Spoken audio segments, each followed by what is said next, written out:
That one out. All right. Yeah. Here we are again with Brian Kenny. What's going on, sir? It's a great night. I mean, not just the main event, but all the fights. It's tremendous tonight. Awesome night of boxing right now. It's still buzzing backstage. Broner, Madonna. How'd you see the fight? Well, I thought, I'm glad it was scored the way it was. That's True. the way I saw it. I thought Broner maximum. I mean, if you're giving him every benefit of the doubt, you can give him maybe 6 rounds, and that's with 2 knockdowns. He gets the point back, so it's a point ahead. Right, so I thought there was no way he could win it, and I think the way the judges had it was perfectly acceptable. It made sense. Now, a little bit, Texas history. Were you a little bit scared? I know I was personally sitting in my seat. I wasn't thinking in terms of any problems with judges. I just thought even if you honestly judge it, could you possibly have it in another way? Could you possibly find enough rounds? So I really, counting them up, I thought, this is the way I score a fight. And I'm not really scoring a fight. I'm looking at it on the screen. I'm watching from a distance. I'm doing my best. Right. But even so, I thought maximum a judge could reasonably get 6 rounds for Broner. Now, again, if Maidana doesn't put him down in the 8th round, it's a very different ballgame. Now, maybe not on the judges' scorecards, but I'm just looking at how many could you possibly give him. And plus, Maidana, the way we score fights, it's 10-9 or it's 10-8. And if it was more flexible scoring, what was that first round? Maidana rocked him. I wouldn't make it 10-8, but if there's a more flexible scoring system, Maidana was boss in that fight. He hurt him so many times. Yes, absolutely.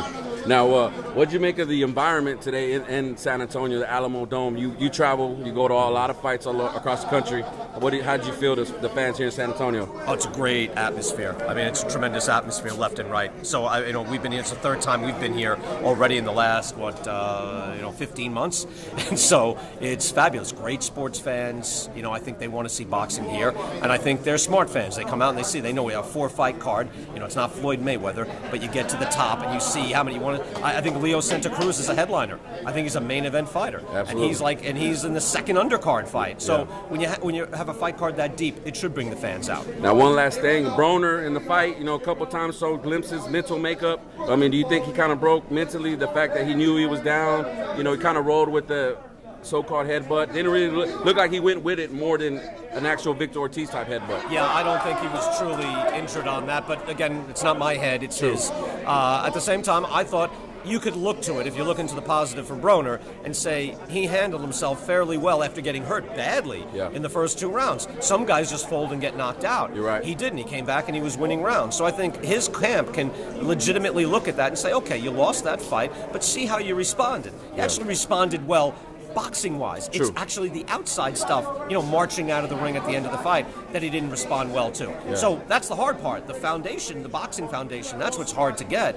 So I think that's what he has. And, people will make comparisons to Naseem Hamed, when he could never cope with that first loss against Marco Antonio Barrera.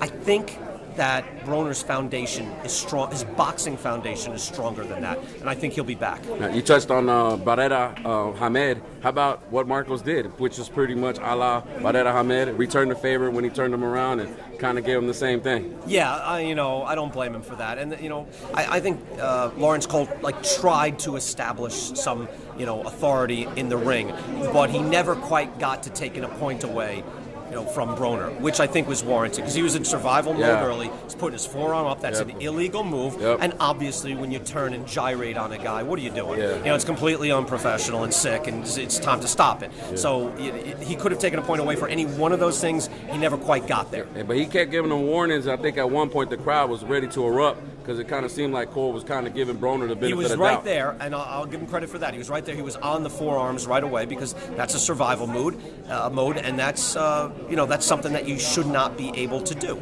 It's an illegal shot. Now, Maidana started, returning the favor. He started putting the forearm up, and then, of course, he returned the favor later on it too. You got to do what you got to do when you're being pushed around in the ring. Well, always a pleasure, Mr. Brian Kenny, and I guess we'll see you at the next fight. We will.